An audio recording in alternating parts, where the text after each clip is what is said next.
Bismillahirrahmanirrahim. Assalamualaikum warahmatullahi wabarakatuh. Sini saya akan menjelaskan tentang living hadis.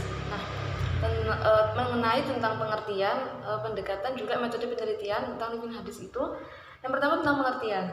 Apa sih living hadis itu? Living hadis itu adalah hadis yang menyebar di kalangan umat Islam dan diaktualisasikan dalam konteks tradisi dan budaya lokal.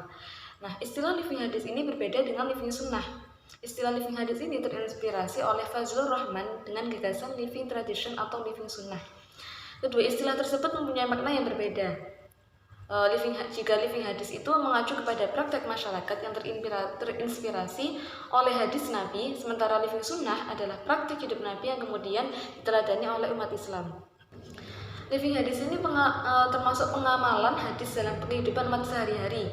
Nah, living hadis ini tidak hanya menyangkut dengan fenomena yang muncul dalam masyarakat, akan tetapi juga menyangkut praktek sosial keagamaan sebagai bentuk pengamalan hidup sehari-hari.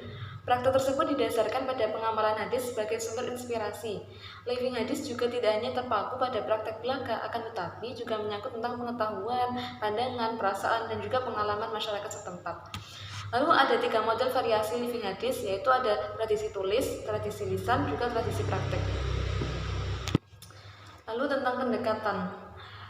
Pendekatan living hadis ini ada 4 pendekatan, yaitu pendekatan sejarah, pendekatan sosiologi dan antropologi, pendekatan fenomenologi, yang 3 itu pendekatan fenomenologi, yang keempat pendekatan hermeneutik.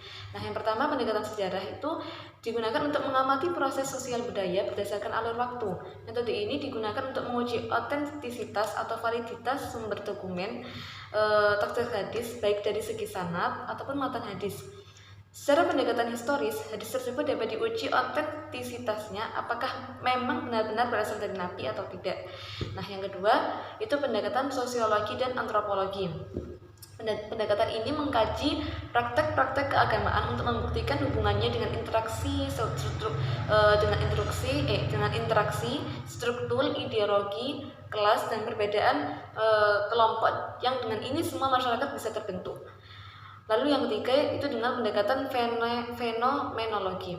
Nah, agama sebagai fenomena kehidupan sebagai sistem sosial budaya artinya mengkaji agama secara filosofis dan teologis, tetapi agama sebagai fenomena empiris yang mendasari setiap fakta religius.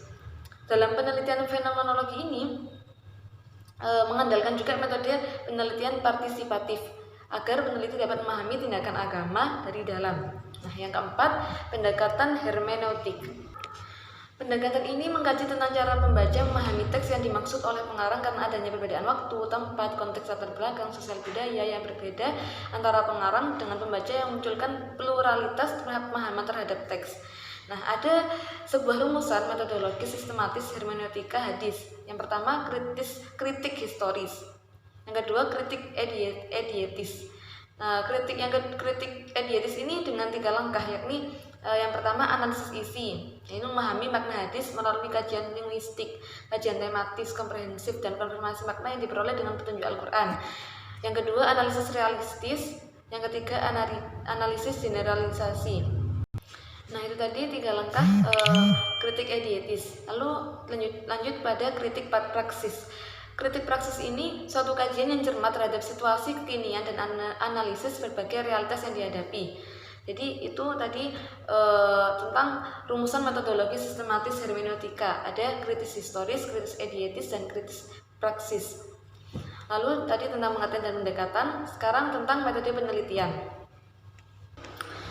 Living hadis yang fokus pada everyday life merupakan penelitian kualitatif dengan ciri-ciri berlatar belakang alami, bersifat deskriptif, lebih memperhatikan proses dari sebuah fenomena sosial daripada hasil fenomena tersebut. Jadi lebih memperhatikan proses dari sebuah fenomena sosial daripada hasil fenomena tersebut.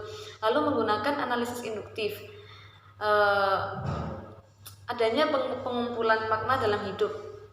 Pengumpulan data dilakukan dengan ada 3 cara. Mengumpulkan data ini ada 3 cara. Yang pertama observasi, kedua wawancara, yang ketiga dokumentasi.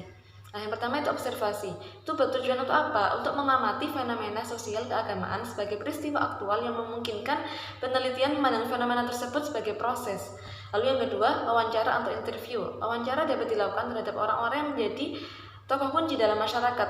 Misalnya, tokoh agama, tokoh budaya, tokoh masyarakat, pengurus organisasi, dan anggota atau masyarakat yang dianggap cukup kompeten dalam memberikan data yang dibutuhkan.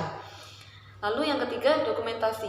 Dokumentasi yaitu metode pengumpulan data dalam penelitian untuk memperoleh data yang bentuknya catatan, transkrip, buku, surat kabar, majalah, dokumen, peraturan, agenda, dan lain-lain.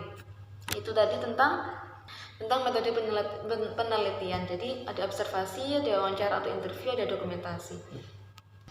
Dari penjelasan saya tadi diambil kesimpulan bahwa kesimpulan tentang living hadis, penelitian living hadis ini merupakan model penelitian baru dalam studi hadis. Selama ini penelitian hadis kan hanya fokus pada penelitian teks baik dalam penelitian sanad maupun matan.